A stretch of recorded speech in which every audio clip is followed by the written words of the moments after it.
Hello friend, जय श्री कृष्णा, राधे राधे।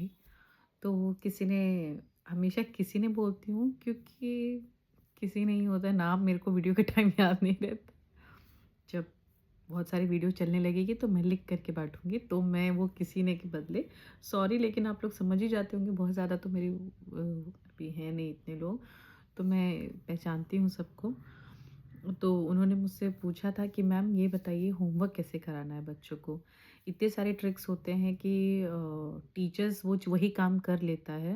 हालाँकि homework घर पे करते हैं बच्चे, लेकिन वो टीचर का होमवर्क हो जाता है, तो हम लोग किस तरीके से एक अच्छे होमवर्क में पार्टिसिपेट कर सकते हैं, अच्छे होमवर्क बच्चों को करवा सकते हैं? एक मैम का क्वेश्चन था ये। तो बेसिकली देखिए, ये होमवर्क कराने की अपने आप मैंने कहा ना, हर चीज़ का एक ऐसा एंडलेस पॉइंट होता है, एंडलेस टॉपिक होता है। हर बच्चा अपने आप में यूनिक होता है, हर बच्चा बहुत अलग होता है। लेकिन मुझको क्या लगता है, 3 बेसिक चीज़ें हैं जो आपको फॉलो करनी चाहिए अगर आपका बच्चा छोटा है तो। बड़े बच्चों के लिए मैं इसलिए नहीं बोलती हूँ क्योंकि देखिए वो खुद समझदार हो जाते हैं, होमवर्क करते हैं। आपको होमवर्क की जब आप बात करते हैं ना, तो वो कहीं न कहीं छोटे बच्चों को रिलेट करता है। बड़े बच्चों का होमवर्क मुझे नहीं लगता उनको होमवर्क मिलता है, और मिलता होगा तो कोई डायरी होती होगी जिसमें आपको पता चलता होगा। वो लोग खुद इतने रिस्पॉन्सिबल होते हैं कि उन्हें पता होता है, क्योंकि उनके अंदर थोड़ी-सी हर चीज़ का डेवलपमेंट होता है, समझदारी भी है, तो साथ में थोड़ा ईगो आता है। ईगो आता है तो सेल्फ रिस्पेक्ट डेवलप होती है। तो जब बच्चा बड़ा होता है तो आप ये नहीं कह सकते हैं कि एक ही चीज़ का डेवलपमेंट है। वो आसपास की सारी चीज़ों को देखता है, समझता है, हर तरीके से ओवरऑल डेवलपमेंट होता है उसका। तो उसके अंदर कुछ नेगेटिव नेगेटिव नहीं कहेंगे, हर चीज़ का होना ज़रूरी होता है। बस वो अपनी लिमिट से बाहर हो जाता है तो वो नेगेटिव कैरेक्टर हो जाता है। तो वो चीज़ के लिए अवॉइड करना चाहिए। तो बेसिकली मेरे हिसाब से आपको 3 चीज़ों पे काम करना चाहिए। सबसे वन है कि रूटीन बना लीजिए। जैसे आपके बच्चों का स्कूल में क्या है, स्कूल में रूटीन है कि इतने बजे से इतने बजे पढ़ना है, टीचर का ये पीरियड होता है।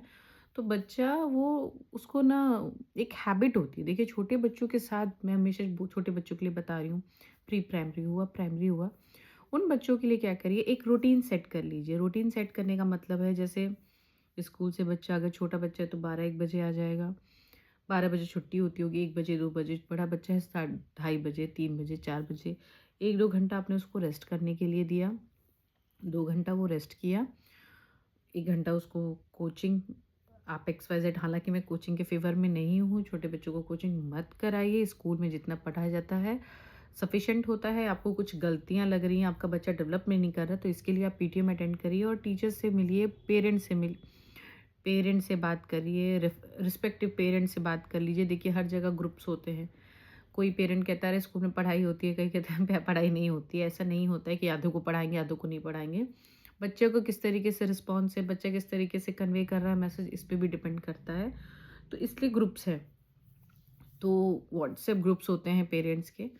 तो मुझे क्या लगता है कि पहला है, आप अपने बच्चों का टाइम टेबल सेट करिए कि 5 से 6 बेटा तुमको होमवर्क करना है, ठीक है?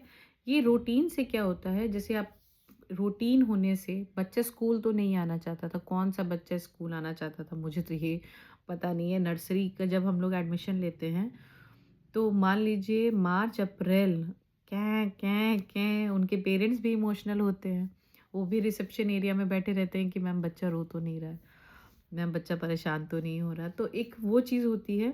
फिर वही जुलाई, फिर अगेन ऐसा नहीं है कि मई, आप मार्च में प्रॉब्लम होता है, मई में बच्चा आने लगता है, फिर जून के बाद वो जुलाई, क्योंकि जुलाई में जून में ब्रेक होता है, तो जुलाई में फिर से वही क्या और न्यू एडमिशन्स आते हैं। काफ़ी लोगों को लगता है जुलाई से कराएंगे तो ठीक रहेगा एडमिशन।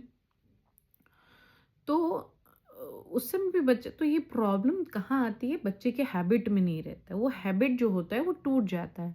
शुरुआत में बच्चों को स्कूल भेज रहे हैं, एक नई चीज़ें डेवलप कर रहे हैं उसके अंदर डर, एक नया एनवायरनमेंट में आधे दिन के लिए, पूरे-पूरे दिन के लिए, तो एक थोड़ा-सा चैलेंजिंग होता है। सिमिलरली अब वही बच्चे जुलाई में क्यों रोते हैं, क्योंकि उनकी वो हैबिट टूट जाती है। वैसे ही अगर आपको अपने बच्चों को पढ़ाना है और होमवर्क कराना है छोटे बच्चों को, तो सबसे बड़ी प्रायोरिटी पे उसका एक टाइम टेबल सेट कर दो। आप 1 हफ्ता पीछे पड़ोगे, 2 हफ्ता पीछे पड़ोगे, 1 मंथ मान लीजिए बहुत स्लो लर्नर है। नेक्स्ट मंथ से वो बच्चे के माइंडसेट में होगा कि इतने से इतने बजे तक मुझे पढ़ना ही पढ़ना है। तो ये मुझे लगता है ये बहुत बेस्ट तरीका है। लोगों को लगता है जैसे, लेकिन इसके लिए आपको बहुत पंक्चुअल होना पड़ेगा, बहुत टाइम देना पड़ेगा। आप हस्बैंड वाइफ आपस में कोऑपरेट करिए और उस तरीके से काम करिए कि अगर हस्बैंड नहीं आ पा रहे हैं तो वाइफ जो है, मैम जो है उनकी माँ, वो बैठ करके पूरा उनको काम करवाएँ और उनको सुपरवाइज़ करे, देखें, ठीक है? क्योंकि बच्चों में अगर एक बार ट्रस्ट टूटा कि 3 दिन पढ़ने को मिलेगा, 2 दिन नहीं, प बच्चों का ट्रस्ट बहुत इम्पोर्टेंट होता है गेन करना, और वो बहुत ईज़िली मिलता है, उतना ही ईज़िली टूट जाता है। They will not going to trust you, वो ट्रस्ट ही नहीं करेंगे आप कुछ भी करो। तो कह रहे हैं ट्रस्ट छोटा-सा, अगर कहा जाता है पापा आएँगे, पापा आएँगे, पापा आएँगे, अगर पापा उस समय नहीं आए तो ये ट्रस्ट डेवलपमेंट की बात हो जाती है। छोटी-छोटी सी चीज़ें हैं लेकिन बच्चों में बहुत मैटर करता है, बहुत इफ़ेक्ट करता है। सेकंड तो आप सबसे पहले टाइम टेबल उसका सेट कर दीजिए। उसको 1 महीना लगेगा उस हैबिट में घुसने में, लेकिन वो हैबिट में घुसेगा तो बहुत अच्छे से हो जाएगा।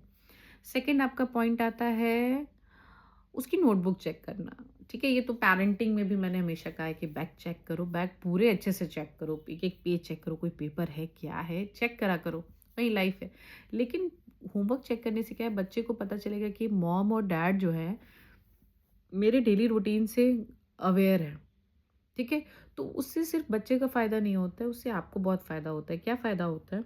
मान लीजिए कोई लेटर पढ़ा रहा है, ऐसा नहीं कि पढ़ने को मिल जाएगा, पढ़ने को तो मिलता ही है। प्री प्राइमरी की बात करते हैं।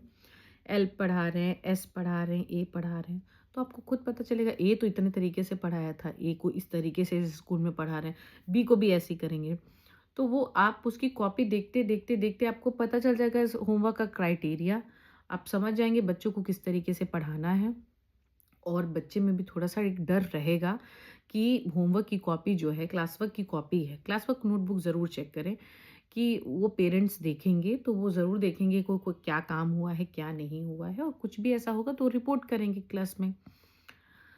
थर्ड पॉइंट है, एक टाइम में ना ये बहुत गलती करते हैं पेरेंट्स मेरे हिसाब से।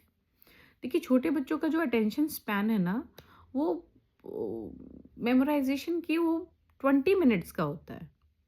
अब क्या करते हैं पेरेंट्स मेरे हिसाब से जो गलती करते हैं, अगर नहीं करते हैं तो बहुत अच्छी बात है। हिंदी का होमवर्क करो, उसी में 5 मिनट बाद काम करा रहे हो, काम 15-20 मिनट, 1 घंटे पढ़ाऊँगा।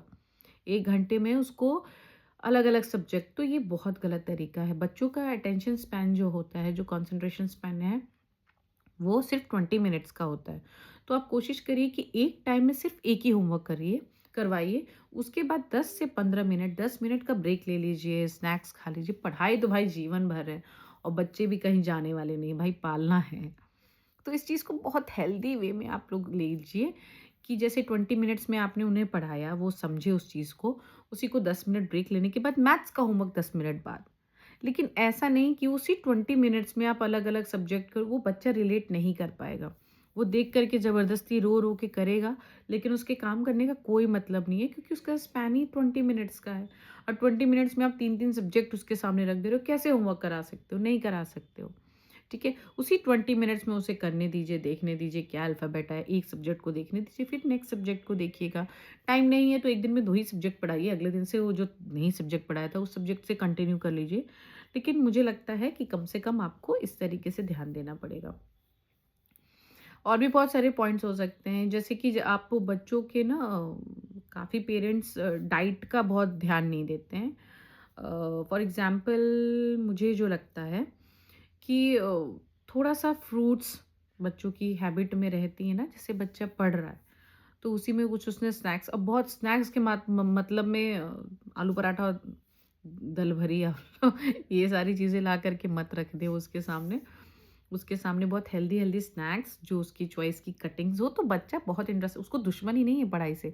हाँ, बच्चे नहीं कोई भी काम ऐसे करना, लेकिन जितना कंसंट्रेशन स्पैन है, जितना अटेंशन स्पैन है, उतना ही आप काम करवा सकते हैं। तो अकॉर्डिंग टू मी 3 चीज़ों का बहुत ध्यान रखिए। सबसे पहले रूटीन बनाइए कि इससे इतने बजे तक तुम्हें पढ़ना ही पढ़ना है और आप अपने साथ लेकर के बैठिए, कुछ दिनों बाद बैठना आपको नहीं पड़ेगा।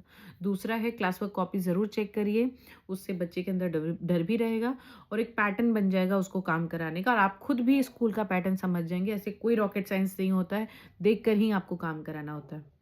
और पॉइंट 3 है कि आप लोगों को क्या बताया था मैंने?